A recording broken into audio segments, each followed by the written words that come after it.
O episódio mais importante de Naruto não é quando a Sakura grita o nome dele pedindo por ajuda. Muito menos, a luta dele contra o Sasuke de longe não é a clássica luta do Rock Lee contra o Gaara. O episódio mais importante da obra, na verdade, não tem grandes impactos para o futuro de Naruto. Não tem nenhuma morte importante e de longe tem um vilão aterrorizante e memorável. Esse episódio é algo mais profundo do que qualquer uma dessas coisas. O episódio em si é o 11 da primeira temporada, na qual nosso protagonista está treinando controle de chakra para enfrentar o grandioso Zabuza. Enquanto isso, no país das ondas, a fome, a falta de trabalho e o medo cada vez mais se espalhava rua por rua. A falta de esperança era tão grande que quase se tornava física, de tão sufocante. Crianças correndo não porque estão brincando, mas porque precisaram roubar para comer. Pais de famílias desesperados, afinal não tem trabalho. A única coisa que podia mudar isso era a construção da ponte. Porém, ninguém se arriscava a trabalhar lá, pois toda a coragem também foi embora depois que o herói do país foi morto de uma forma cruel. Ninguém mais ousava desafiar o Gatou. O mafioso barra empresário mais influente controlava como queria o país das ondas. O Velho Tazuma era o único que tinha peito suficiente para arriscar sua vida pelo bem maior. Mas como diz na Bíblia, não é bom que o homem seja só, pois se ele cair não há quem levante. Por isso, uma hora ou outra, nosso querido Tazuma seria morto. O terror chamado Gatou expandiria o mal ainda mais para cada esquina, casa ou negócio. Aquele que um dia foi chamado de herói chegou na vila como quem não queria nada. Esse homem salvou uma criança do afogamento. Como um grande sábio, ajudou a entender os próprios sentimentos. Ensinou a viver uma vida que vale a pena ser vivida. Assim como Jesus, esse homem chamado Kaiza lutava pelo que era certo. Tinha boas convicções e até o fim pelo que acreditava. Onde as pessoas não vinham jeito, mesmo vinham com sorrisos no rosto e restaurava a fé das pessoas. Jesus nunca se importou com o que fazemos, pois o amor dele nos molda e gera arrependimento. Kaiza agia da mesma forma. Ele ajudava qualquer pessoa por ser o certo a se fazer. Através dele, lembramos de um dos versículos mais importantes da Bíblia. Ame uns aos outros como a si mesmo. O amor ágape é um amor altruísta, que diversas vezes é citado na Bíblia, quando falam de Deus ou Jesus. Através desse anime, vemos claramente Cristo sendo influência de como devemos viver. Kaiza é um grande exemplo disso, tanto que até o fim lutou e se tornou um mártir, se tornando uma lenda para aquele lugar.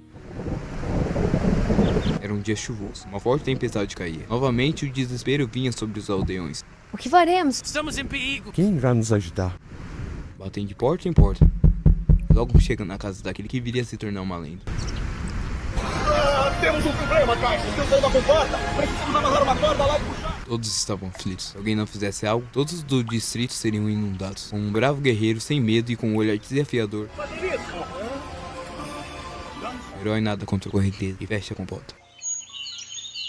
Nos dias seguintes, o mal se infiltra entre eles. O caos se espalha e um só homem decide se sacrificar. Kaiza lutou contra as regras e o sistema imposto. Lutou até o fim pelo que achava ser o certo. Mas uma hora ele foi pego. De maneira injusta, ele foi açoitado, humilhado e espancado. Mas o mesmo não desistiu, pois sabia o seu chamado. Jesus, por amor a nós, fez uma escolha também. Por acaso você pensa que eu não posso chamar o meu pai? Ele mandaria neste mesmo momento mais de 12 legiões de anjos? Ele poderia ter feito uma escolha, mas por amor a nós, não fez. Da mesma forma, Kaiza seguiu esse exemplo. E mesmo sendo destruído de corpo e alma, seu objetivo permaneceu claro até o fim. Ele escolheu ser um símbolo de esperança, assim como Jesus no momento em que estava sendo crucificado, enquanto o povo se entristecia chorando pelo seu herói, o mesmo sorria com um olhar esperançoso até o fim, e em nenhum momento pensou em mudar seu objetivo, pois ele tinha visão do seu propósito. No dia de hoje, você tem visão do que Jesus preparou para você? Tem visão do seu propósito? Você teve a revelação do amor de Deus por você? Aquele que sabe seu propósito, pois tem uma visão clara, não se perde, nem para a direita, nem para a esquerda, mas percorre um grande caminho pela porta estreita. José, Davi, Samuel e Moisés, todos tiveram visão do que Deus preparou para eles, e por isso chegaram até onde chegaram. Peça discernimento para o Espírito Santo, e logo ele te dará a visão do que foi preparado para você. Muito obrigado por ficar até aqui. Deixa o like, se inscreve, e se você quiser ser um grande youtuber, link na descrição. Que Deus esteja com cada um de vocês. Muito obrigado e até mais.